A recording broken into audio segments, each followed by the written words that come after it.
अब देखिए बेटा, मैं इधर 1 को रहने दूंगा तो टेन स्क्वायर थीटा मैं उधर ले जाऊंगा, sec square theta minus ten square theta.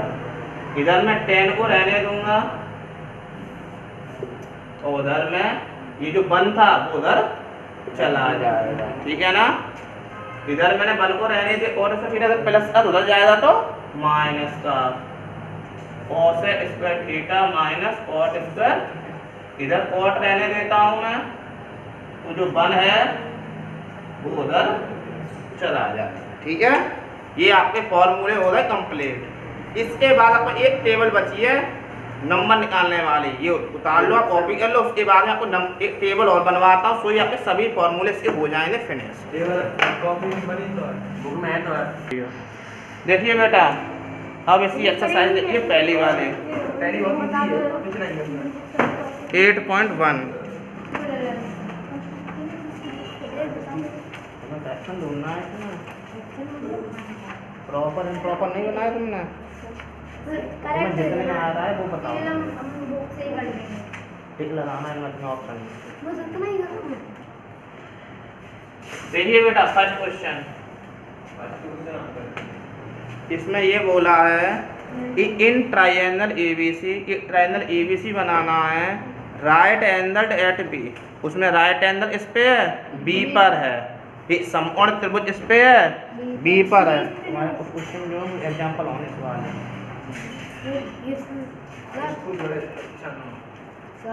हाँ, लो मैंने बी पे राइट बना दिया।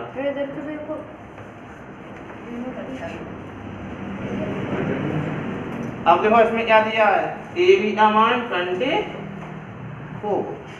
बी सी का मान 7, ये दिया है आपको। आप लोगों ने बहुत छोटे क्लास में पढ़ा है, अगर एक राइट ट्रायंगल है उसमें मतलब समकोण त्रिभुज है, उस समकोण त्रिभुज में अगर दो साइडों के मान दे रखे हैं, ये समकोण त्रिभुज है, मतलब इंग्लिश में बोलते हैं राइट ट्रायंगल, हिंदी में बोलते हैं समकोण त्रिभुज। समकोण, हाँ समकोण। कॉन्ग्रेस को बोलते हैं हिंदी में नहीं समरूपता, और सिमिलर को समरूप, सर्वांग सम, हाँ सर्वांग सम बोलते हैं, तो सही बात है। अब देखो इसमें देखो, जब दो साइडें दी हो, मतलब दो भुजाएं दी हो और हमें तीसरी भुजा निकालनी हो, कौन से त्रिभुज में, समकोण त्रिभुज में, मतलब राइट ट्रायंगल में, ट्रायंगल में मतलब 90 का एंगल बनाया ना, ये राइट ट्रायंगल है। तो इसमें हम लगाते हैं पीजीटी थ्योरम, मतलब पाइथागोरस थ्योरम। हम लिख लेंगे in right triangle A B C, Hindi medium वाले क्या लिखेंगे, समकोण त्रिभुज ए बी सी में, बस। और वैसे कोई दिक्कत नहीं है, अगर आप इतना भी हिंदी मीडियम में लेकर आते हैं तो भी आपको दिक्कत नहीं होगी, थोड़ी बहुत अच्छा यार लिखा, पूरी हिंदी लिख सकते हैं समकोण त्रिभुज ए बी सी में। लगा देंगे हम पाइथागोरस थ्योरम, पाइथागोरस थ्योरम मैंने शॉर्ट में लिख दिया है, आप हिंदी में भी लिख सकते हैं। पाइथागोरस थ्योरम मैंने आपको बताई थी, उस दिन समझाई थी ना कल या परसों, कि ये होती है h square equal p square plus b square. Hindi medium वाले बच्चों को बताई थी, h का मतलब हाइपोटेनियस होता है, हिंदी में कर्ड बोलते हैं, p का होता है परपेंडिकुलर, इसे लंब बोलते हैं, b का मतलब बेस होता है, इसे आधार या पाद बोलते हैं, दोनों बताई थी ना। मतलब कर्ड का स्क्वायर बराबर लंब का स्क्वायर प्लस आधार का स्क्वायर। तो जो कर्ड होता है, मतलब जो हाइपोटेनियस होता है, वो कौन होगा, वो होता है हमेशा 90 डिग्री का जो एंगल बनता है 90A, ये 90A एंगल है, सिंबल ही होता है 90A एंगल आ, उसके ठीक सामने चलो, वो कर्ड होगा आपका, मतलब हाइपोटेनियस होगा। देखो ऐसे सामने चलो, AC है ना, मतलब AC तुम्हारा क्या हो गया, हाइपोटेनियस, तो हमने AC लिख लिया यहाँ पर, ठीक है। P होता है सीधा सीधा खड़ा हो, कितना है 24 प्लस बेस होता है जमीन पे लेटा हो, मतलब आधार, हिंदी में समझ में आ रहा है, आधार क्या हो, जमीन पे लेटा हो, है ना। अब इस पर खोल दो, ये वैसा ही रहेगा, 24 स्क्वायर 576 24 से 96 24 दूनी 48 में सही है 7 का होता है 49 इसे जोड़ लो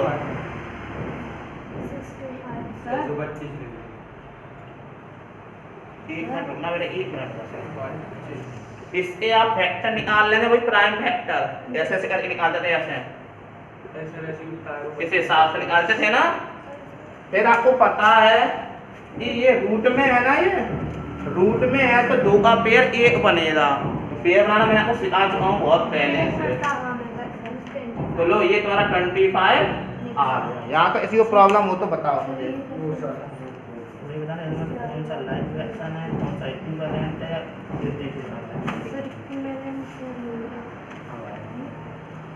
इक्विवेलेंट है सभी बराबर है ना तो इक्विवेलेंट कैसा हो गया लाइक में होता सेम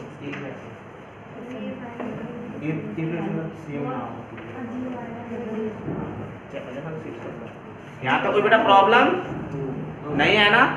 अब देखिए बेटा सब पहला पॉइंट इससे पहले पॉइंट और इन्होंने बोला है साइन ए और कॉस ए की वैल्यू निकालो। इसके दूसरे में क्या बोला है साइन सी कॉस सी।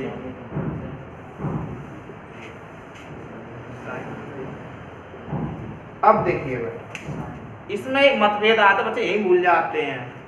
हमेशा ध्यान रखो जब हम लगाते हैं पाइथागोरस थ्योरम कौन सी क्या लगाते हैं पाइथागोरस थ्योरम तो जो 90 का एंगल बनता है राइट एंगल उसके ठीक सामने वाला होता है हाइपोटेनियस मतलब कर्व होता है। लेकिन जब हम एंगल निकालते हैं ये एंगल निकालना साइन है एंगल के निकालना है साइन के साथ तो उल्टा हो जाता है तब एंगल के सामने वाला परपेंडिकुलर होता है। जब एंगल निकाले हैं बच्चे यही भूल जाते हैं जब एंगल निकालेंगे तब एंगल के सामने वाला परपेंडिकुलर मतलब लंब है। तो देखो हम क्या निकालना है साइन ए वैसे साइन थीटा होता क्या है उसमें पंडित बद्री प्रसाद में P/H होता है लिखवाया था ना मैंने ये ऐसे यही तो साइन था मतलब P/H मतलब क्या हो गया लंब बट्टे कर्व। देखा ये इस कोण से बराबर है ये नहीं है ये तो बताना सही कौन सा ये वाला सही है ये वाला कैसे क्रॉस मल्टीप्लाई करके जो बड़ा है सही हो क्रॉस मल्टीप्लाई करोगे इसमें तो अगर ये वाला बड़ा है ये वाला बड़ा आ रहा है तो तुम्हारा ये सही होगा आया था ना। कॉस का क्या होता है बेटा B/, ये मैं अपनी याददाश्त से लिख ले रहा हूँ बेटा गलती ना हो मुझे।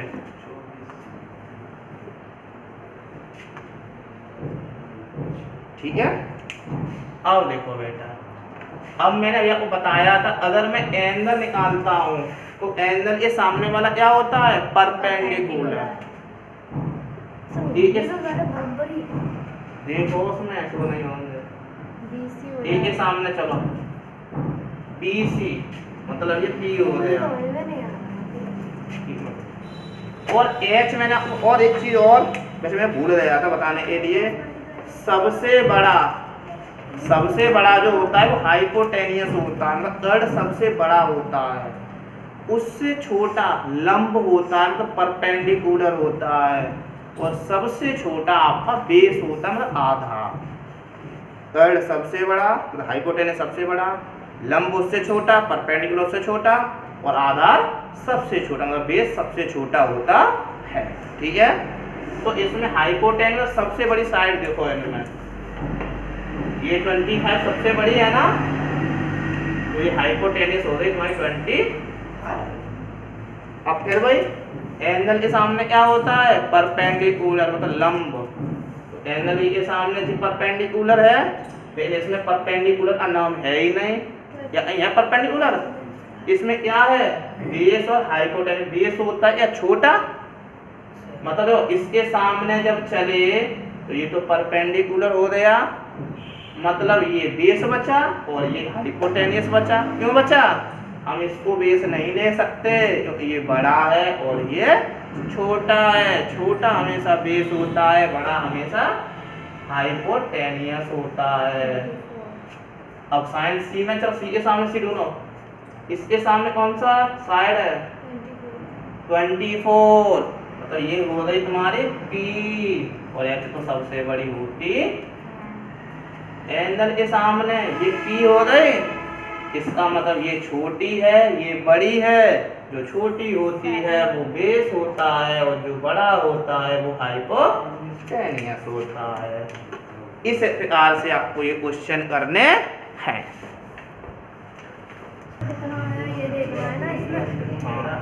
देखिए बेटा, कल मैंने आपको 2 फॉर्मूले लिखवाए थे, टेन थीटा पर साइन थीटा अपन कॉस थीटा। वो आया ऐसे, फॉर्मूले सभी जो बनकर आते हैं, जैसे नहीं आ जाते। अब देखिए ऐसे आया है, वो मैं आपको भी बनाना सिखा रहा हूँ। अब ये बनाना बेटा फॉर्मूलों का ये आता नहीं है सिलेबस में, पहले आते थे मेरे टाइम पे, अब नहीं आते। इन्हें आपने पूछा तो मैं बता दे रहा हूँ। देखो कोई सा भी ट्रायंगल ले लेना, जैसा मैंने अभी लिया फॉर्मूला जी बनाए वो, मतलब हाँ ये पहले बहुत बड़ी पढ़ाई टफ थी, अब नहीं है। अब इम्पोर्टेंट चीज़ें बस वही आए और अगली साल से बहुत सरल हो जाएगा सिलेबस। अगली साल में जो मोस्ट इम्पोर्टेंट वही आया करेगा बस। हाँ तो इधर पेपर हो हाँ 10th में 2 बार सेमेस्टर वाइज। अब देखो बेटा, इसमें हम बेटा आपसे अब पूछा तो सुन ले बेटा, बाद में कर लेना पुनः। इसमें बेटा थीटा कहाँ ले लें हम? यहाँ ले लें या यहाँ ले लें? आर पे ले लें, कहीं भी थीटा ले सकते हैं आप, चाहे यहाँ ले लें। यहाँ नहीं ले सकते, यहाँ 90 पहले से बनाए 90, ठीक है ना। चलो अब बेटा हमें ये प्रूफ है साइन अपॉन कॉस, है ना। हम मानते नहीं तो ऐसे आया। तो देखो पहले मैं निकालता हूँ साइन थीटा, क्या निकालता हूँ? साइन थीटा लेना। साइन थीटा क्या होता है? P अपॉन H, अभी बताया था ना, लंब अपॉन अर्ध, उसी फॉर्मूले से डाल बट्टे कब का या पंडित बत्ती के साथ अरगोल से। P ढूंढो, मैंने बताया हम एंगल निकाल रहे हैं तो P कौन सा होगा? एंगल के ठीक सामने वाला। P क्यों? तो ये परपेंडिकुलर हो गया, लंब हो गया। बेटा कुछ बोलता नहीं है, आ भी रहा है ऐसे, नो पता टीचर का मनोबल ही बढ़ता तो समझ में आ रहा है। इसके सामने ये हो गया और हाइपोटेनियस बेटा ये छोटा होगा, ये बेस है और ये बड़ा। तो 2 मिनट दे दे मुझे। लो ऐसी पहली क्वेश्चन डाल दी मैंने। अब मैंने cos थीटा निकाल लिया, क्या होता है? B upon H। तो मैं पता है एंगल के सामने ये तो P हो गया, इसका मतलब ये B बचा और ये H बचा।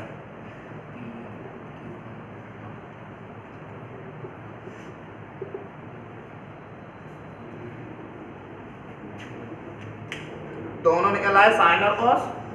अब देखना बेटा, इसके बाद में टेन निकाल लेता हूँ, टेन थीटा। इसी में मैं दोनों फॉर्मूले इसी में प्रूफ करा दूंगा आपको, टेन और कॉट वाले दोनों वाले, ठीक है। एक ही बार में, क्यों 2 बार आपको फालतू में टाइम बर्बाद करो। सारे फॉर्मूले प्रूफ कराओगे। अब ये वाली करा दे रहा हूँ, तुम सब करा दो, आते नहीं मुझे कोई दिक्कत नहीं, टाइम तुम्हारा जाएगा। आते नहीं है अभी, ये है, पहले आते थे ये बहुत 15-20 साल पहले। आगे पूछे जाते हैं। हाँ आगे क्लास आधे नहीं आते, अब नहीं आते। प्रूफ करने वो आते सर, देखना पहले ले 20 बुक में जरा नहीं है प्रूफ।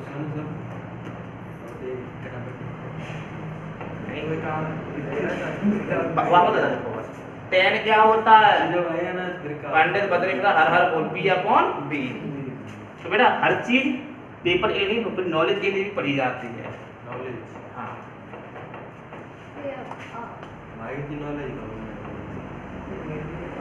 नॉलेज कोई नहीं छीन सकता, ऐसा धन होता है ये।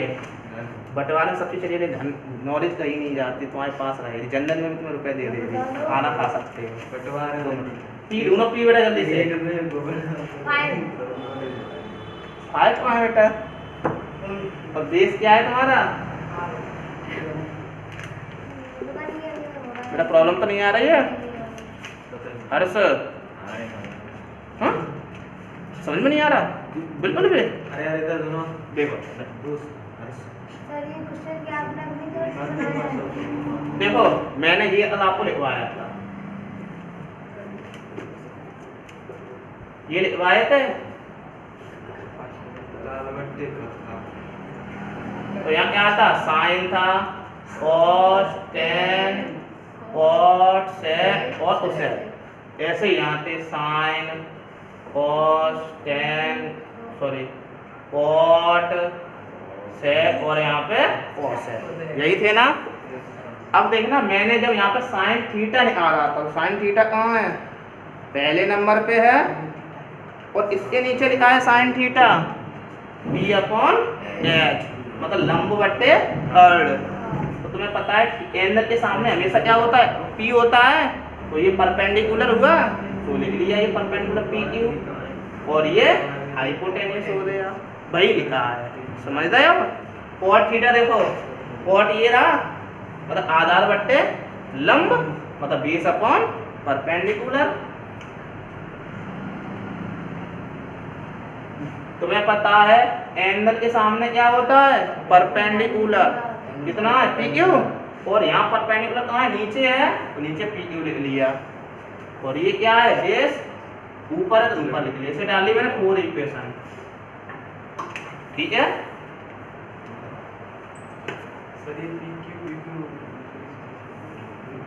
अब देखो बेटा इतना करने, अब देखना मैं पहले इसे प्रूफ कर रहा हूँ 10 वाले को, उनको इक्वेशन लोगे अब।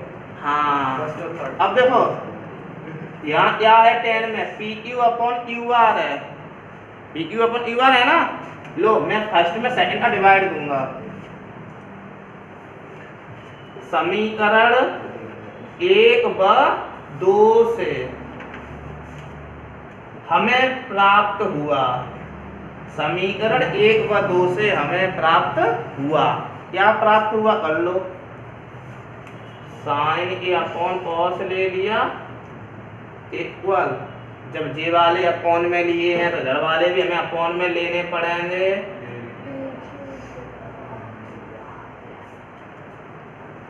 ये रूल होता है दूसरे नंबर वाले से चौथा नंबर वाला कट जाता है, पहले नंबर वाले से तीसरा नंबर वाला कट जाता है, बहुत छोटे क्लासों में पढ़ा है।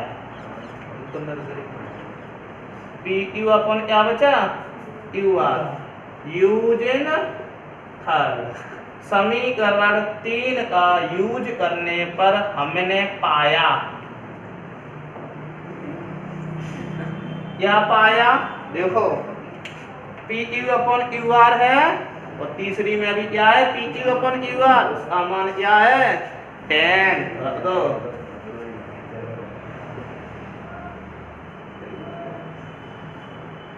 हमारा प्रूफ हो गया ये वाला फॉर्मूला। जब हम ये वाला प्रूफ करेंगे तब उल्टा कर देंगे, सेकंड में फर्स्ट का डिवाइड देंगे, इस समीकरण 2 में 1 का भाग देने पर, इसमें 1 में 2 का दिया था, उसमें लिखना समीकरण 2 में 1 का भाग देने पर हमें प्राप्त हुआ, फिर इसके अपन इसे लिख लो रे, यहाँ समीकरण 3 का यूज किया था, तुम यहाँ समीकरण 4 का यूज कर दो दे, तुम्हारा जो फॉर्मूला है वो तुम्हारा बनकर आ जाए